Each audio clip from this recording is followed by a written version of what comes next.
Well. The Florida Panthers and the Boston Bruins meet again in the postseason. Second year in a row, third time in franchise history. So will the Panthers remain unbeaten in a playoff series against Boston, or will the boys from Beantown get their revenge?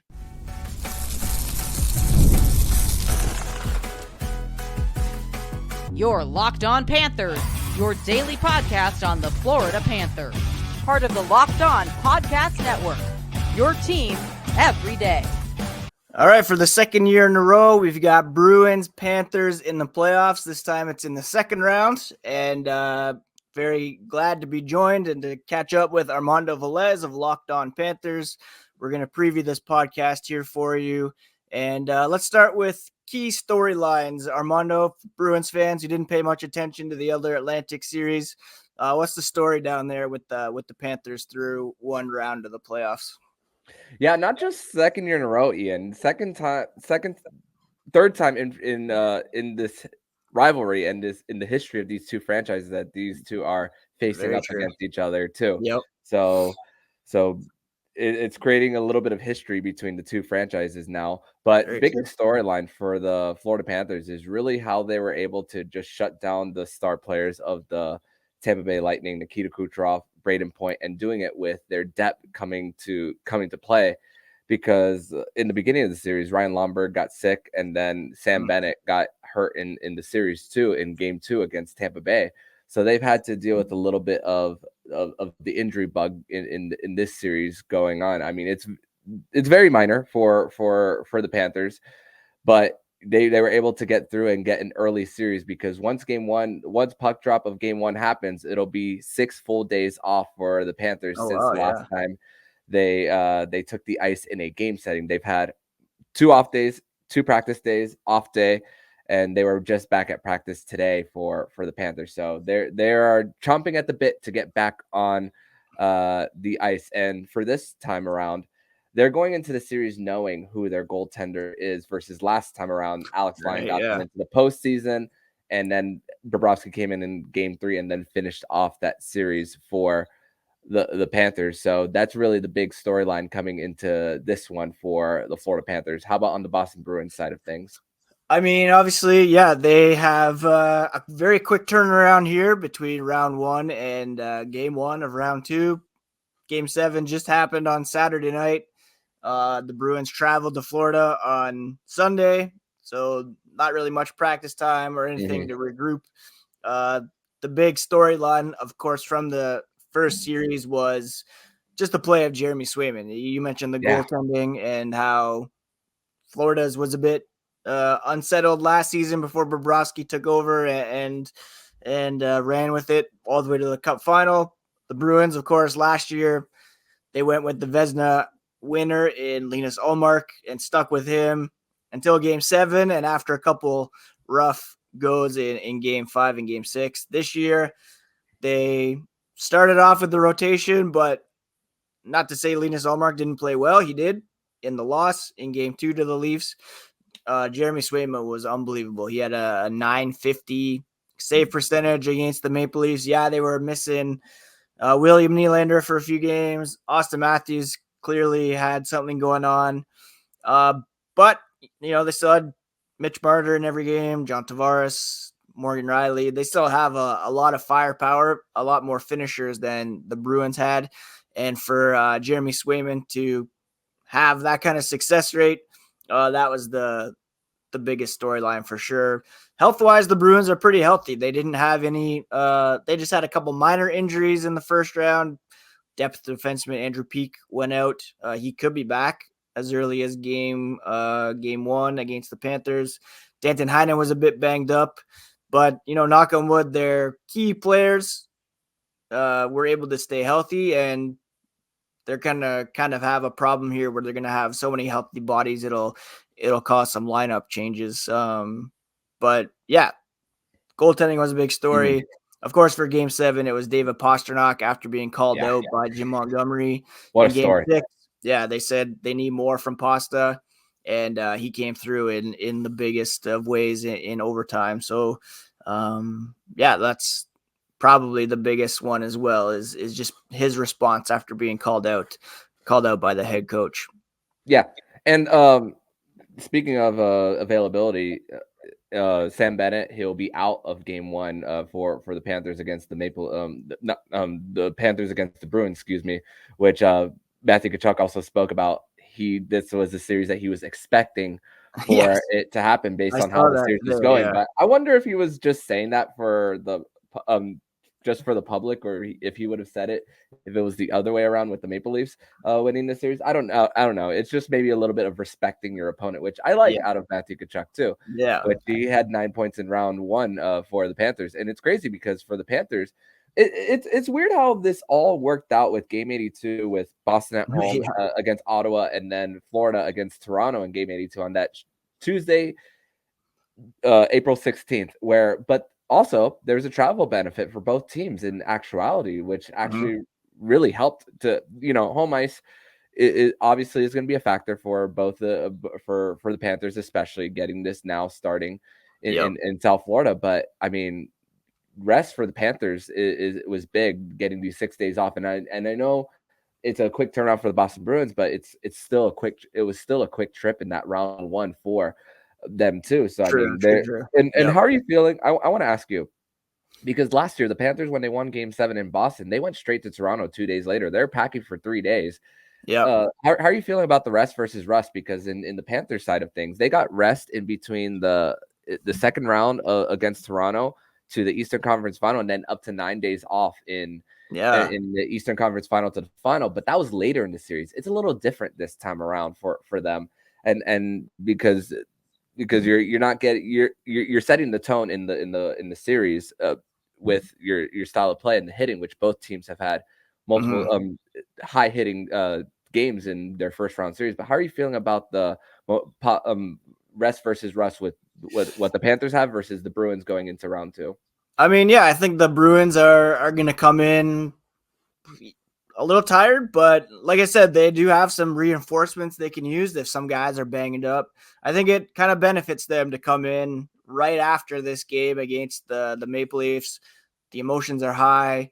Mm-hmm. They're excited to try to reverse the script from last season, uh, having blown 2-3-1 series leads in consecutive years. That would have made history. They already made history last year by you know, losing in the first round after that amazing regular season. They didn't want to repeat that.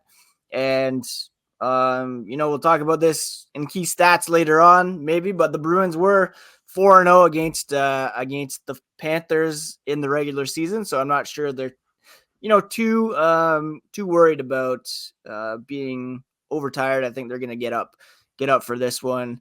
Coming up here as the podcast continues, we're going to break down some key players to keep an eye on and look at some key stats as well, make our predictions, and we'll get to that here as this special crossover preview episode of Locked On Bruins and Panthers continues.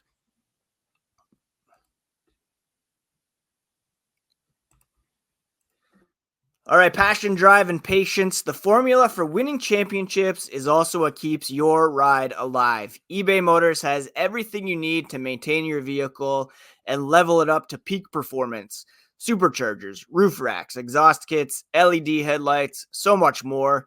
Whether you're into speed, power, or style, eBay Motors has you covered. And with over 122 million parts for your ride, you'll always find exactly what you're looking for.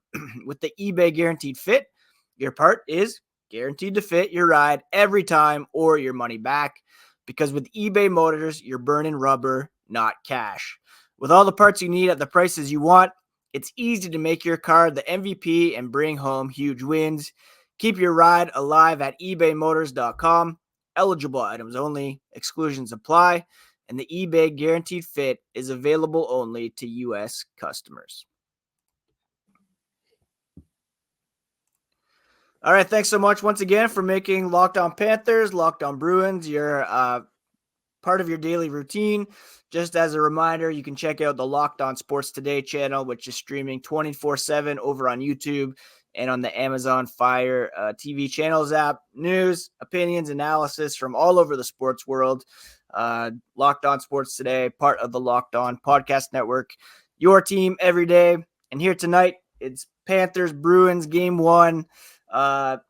It was interesting, Armando. I was thinking how last season the Bruins were coming in with a Vezina Trophy candidate in Linus Ullmark, Selke Trophy candidate and Patrice Bergeron. Now, of course, you look at the Panthers, Bobrovsky's up for the Vezina. Barkov is rightfully up for the Selke. Who are some other guys that have kind of stepped up for the Panthers that maybe are kind of, flying a bit under the radar? Yeah, and just announced today that Alexander Barkov was named a finalist for the Selke, likely the favorite to win it, with Austin Matthews and Jordan Staal also part of that mix. But for the Panthers, I mean, I think the typical guys are going to be performing like the Matthew Tkachuks, who likes to get in the face of the other of the opposition. Carter Verhaeghe, who can shoot it from in different parts of the ice. For the Panthers, Alexander Barkov. But the other guys that I want to point out to you, Ian, to step up are a few guys. Gustav Forsling, who plays in all situations. He was a +5 in round 1. I know for in the NHL national landscape, the underrated talk has been a lot with Sasha Barkov, but honestly, the most underrated Panther is likely Gustav Forsling. What he does too. On both ends, can also play on your power play too if necessary for the team, and just is an even strength machine for them. I mean, he's always on the ice, and especially with the Panthers having the last change for most of these games. You're gonna see Gustav. You saw Gustav Forsling on Nikita Kucherov when he was in the previous series. You're likely gonna see that when David Pastrnak hits the ice, especially because that is the most dangerous man on the ice for Boston. Anton Lundell is the same thing for that, especially because the Panthers do have the center depth advantage here for in this series, in my opinion. So it's going to be important to see how guys like an Anton Lundell perform in this, as he's stepped up. So now everyone is moving up a line for the Panthers in this series. And I mentioned this on my Friday show that I don't think they can. I don't know if they can survive the whole series without Sam Bennett, because he's just a very underappreciated player as far as like the identity of this team, as far as like the grit after the whistle, gaining the zone, taking a key face off for the Panthers. That's going to be important for them. So health is going to be crucial for him. And also Sergei Bobrovsky, even though the structure of the Panthers defense is prevents the puck to get down the middle, and Bobrovsky has a lot of time, he has definitely been, save percentage wise, not the best series for him, but made the crucial saves at the very important time. Game 2 against Matt Dumba especially was one that really stuck out in that whole series. It's just they're selling pucks of the Bobbery in Pantherland there. So he's been very timely in that. And I'm guessing and for the Boston Bruins side of things, I mentioned center depth, which Coyle and Zacha, no goals. I believe they moved one of them to the wing now. That's true. Yep. And so I want to ask you, what is now, is that part of the key players to watch in this series for you? I mean, yeah, definitely. Both Charlie Coyle and Pavel Zacha had been their top 2 centers all season long, and obviously they had big shoes to fill with Patrice Bergeron, David Krejci retiring. Both of those players, Coyle and Zacha, had career years, and if you look at the numbers, they combined outproduced what Bergeron and Krejci did last season offensively. Obviously, there's certain intangibles that those 2 retired players brought that you can't replace. And like you mentioned, Pavel Zacha had been moved to the wing in Game 7, with Morgan Geekie stepping up and serving as a center on that line. Both of those guys only had a couple assists each in the series against the Toronto Maple Leafs. They need to get going. They need to, not to say they didn't play well and they weren't effective. Obviously, they had some tough defensive assignments trying to lock down Toronto's big guns, and you had other guys step up offensively. The secondary scoring was there for the Bruins in the first round, and Trent Frederick, Jake DeBrusk each had a few goals. But those guys in particular, yeah, it's going to be a challenge with the center depth that the Panthers have. But those two guys definitely need to step up.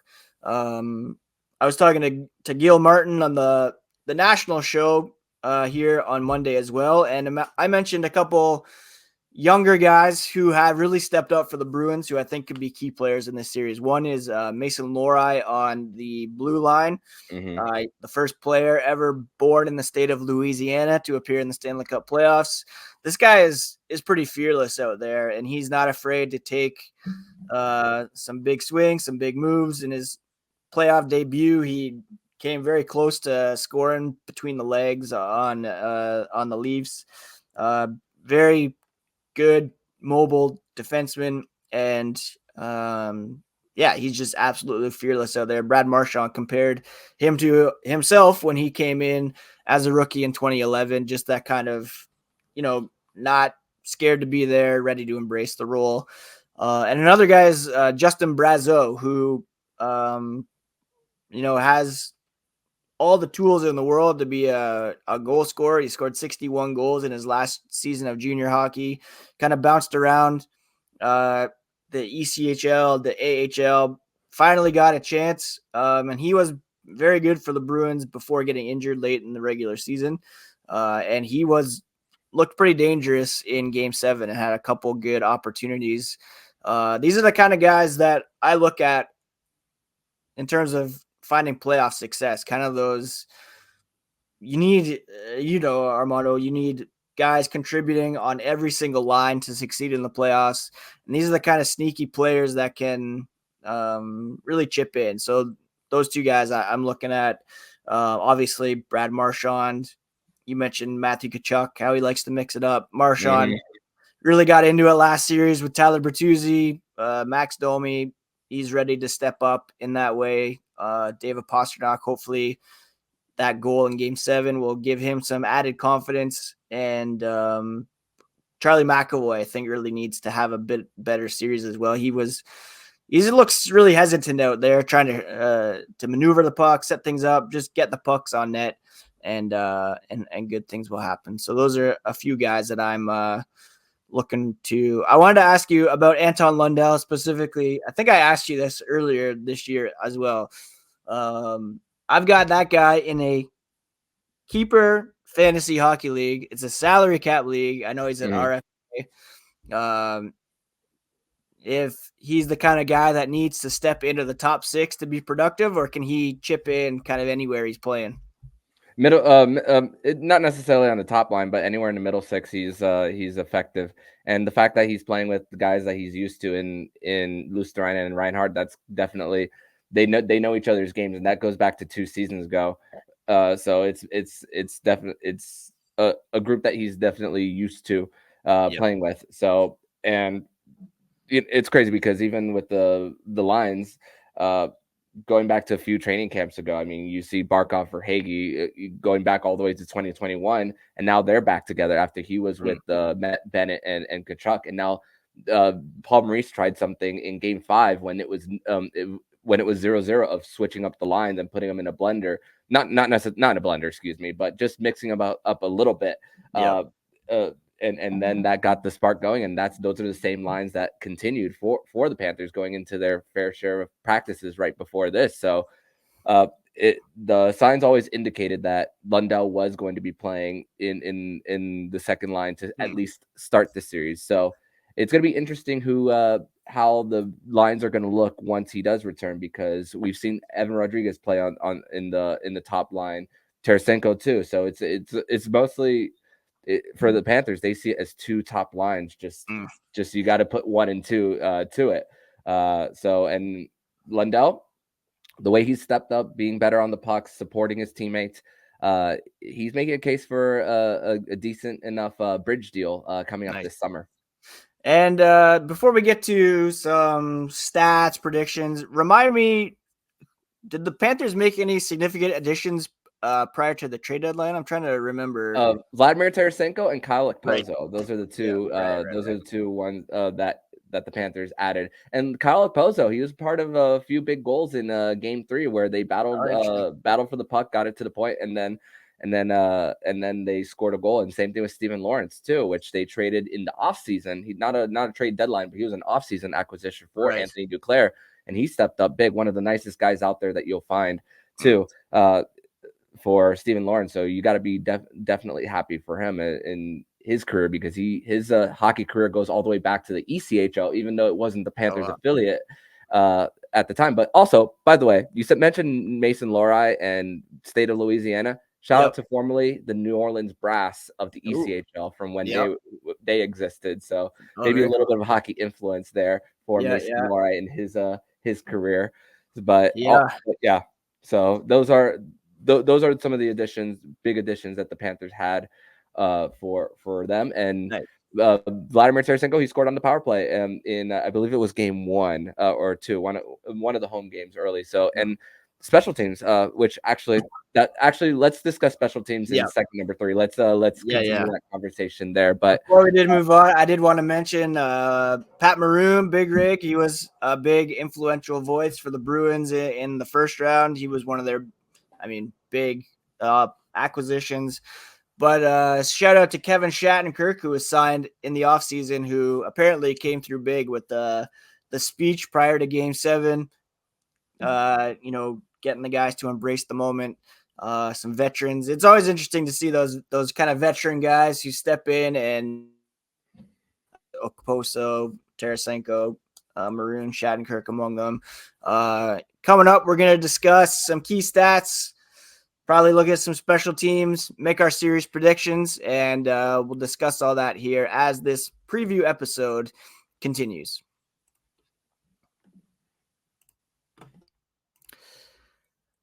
All right, game off. We got to pause here to talk about Monopoly Go. I know what you're saying, flag on the play. You've already talked about this, but there's just so much good stuff in this game. We got to touch on it again. For example, in Monopoly Go, you can team up with friends for timed tournaments where you work together to build up each other's boards. The more you win together, the more prizes you unlock. And there's so much to get, like unique stickers you can trade with friends to complete albums for big prizes, cool new playing pieces to travel the boards with, hilarious emojis for taunting your friends when you smash their buildings. There's also some very cool mini games like digging for treasure, even a robot pachinko machine. There's always something fun to discover in Monopoly Go, so get off the bench and go download it now, free on Google Play or the App Store. Game on with Monopoly Go. All right, Armando, let's get into the numbers. What are some key stats from round 1 or from the regular season that stand out for the Florida Panthers? Yeah, I mean, in round 1, it was really about the fact that the Panthers didn't seem bothered when Steven Stamkos scored on the power play. Really, the only one who was really effective. I mean, in game 1, it was a garbage goal in the last minute for them when Stamkos scored. But I mean, looking at the numbers for the Boston Bruins, I mean, only allowing, I believe it was 1 power play goal against the Toronto Maple Leafs in round 1. And, looking back at last year, the one number that stood out to me is when the Panthers escaped that series, not saying that they didn't deserve to win, but escaped with a 59% penalty kill against the Boston Bruins in their round 1 series last year, and still found a way to win. I mean, the Boston Bruins power play is like they're looking quite dangerous for going into this series. I mean, 35% going into this one, where their PK is 95.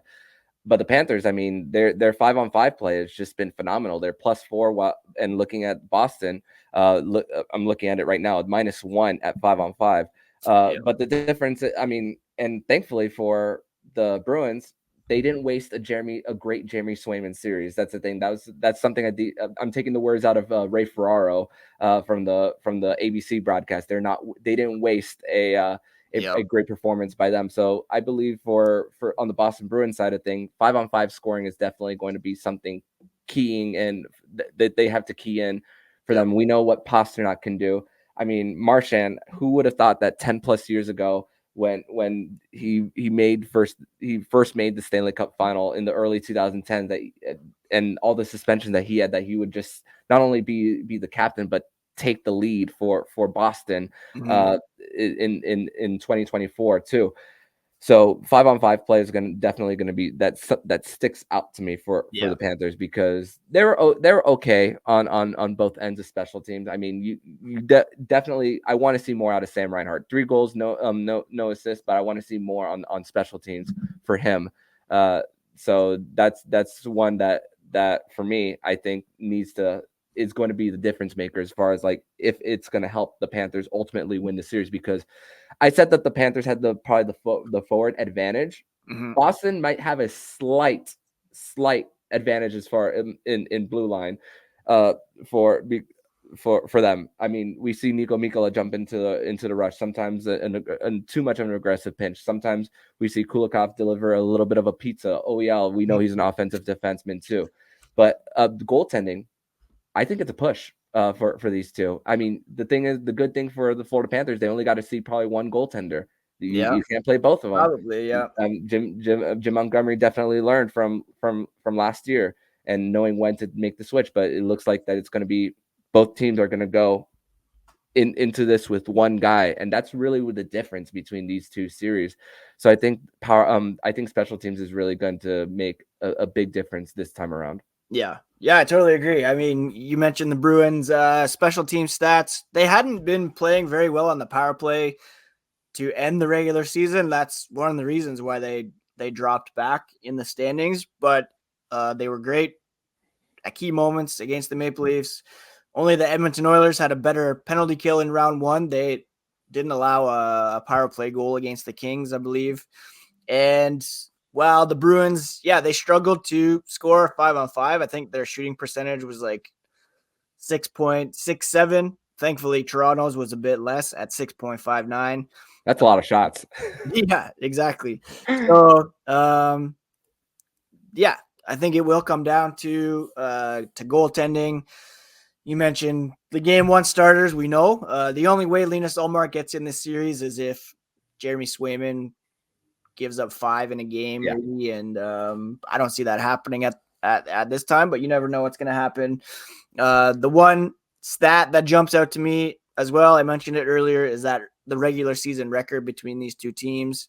The Bruins, they matched up very well against the Leafs in the regular season. They matched up pretty well against the Panthers in the regular season. Obviously, the playoffs are a completely different ball game, and so much has changed over the course of the regular season. But I think having beaten the Leafs and knowing that, they faced that possibility of coughing up that lead again and blowing it all, the fact that they were able to get over that hump, and really this could be seen as a more successful season as last year because they're in the second round. Nobody expected much from this team.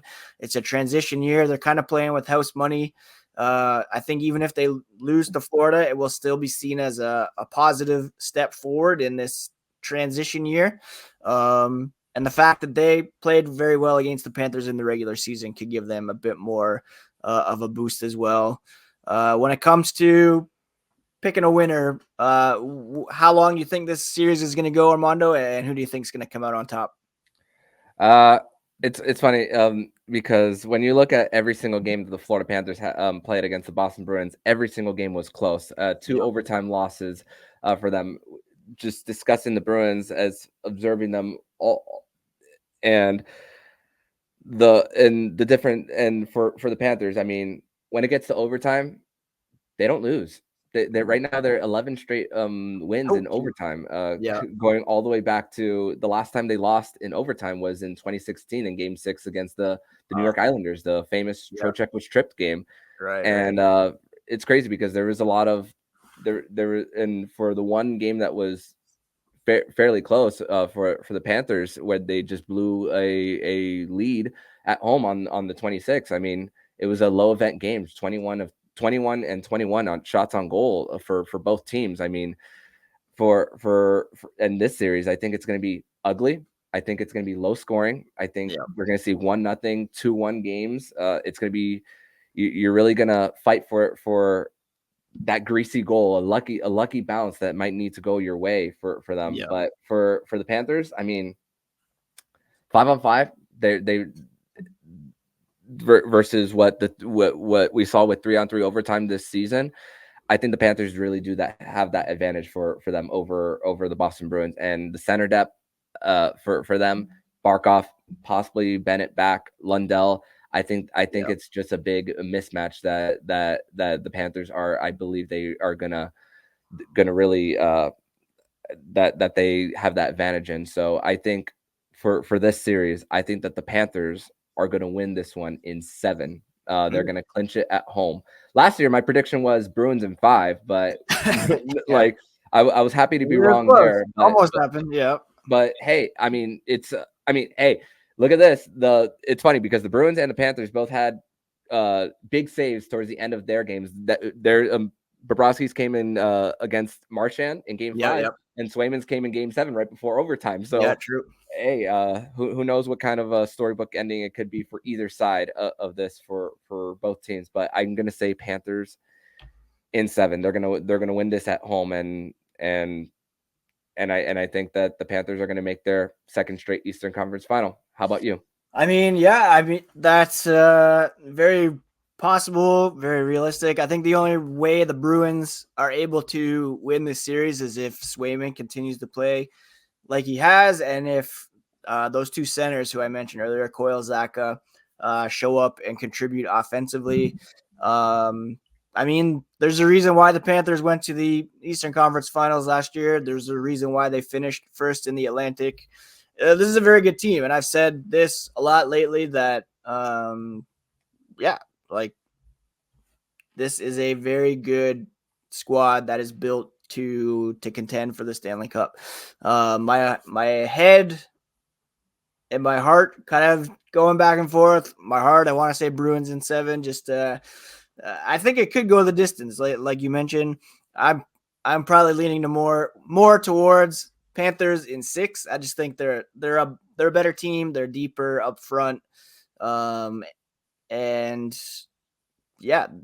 The only way it's going to be Bruins in 7 is if it's a kind of a repeat of what happened with Jeremy Swayman stepping up. I think it's going to be, like you mentioned, a very close series. It's going to be low scoring, physical. It's going to be scrum after the whistle. Mm-hmm. It's going to be pretty entertaining, I think. I